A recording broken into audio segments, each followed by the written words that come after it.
Hi, this is Alice from SIS Packaging. Today, I want to introduce you one kind of our hot cell PETG round bottle to share you how to assemble and how to use for this kind of PETG round bottle.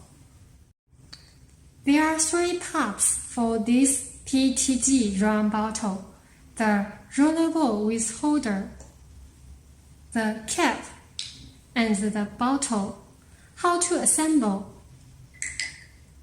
First, filling the liquid into the bottle.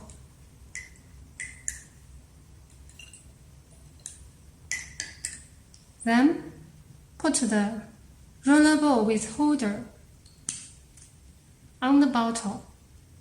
Then, put the cap on.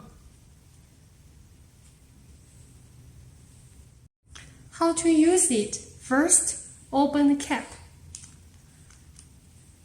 And then, you can use it like this.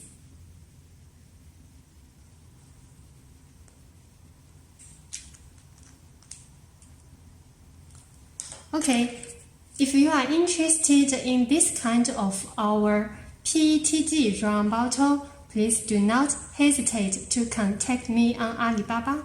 Thank you.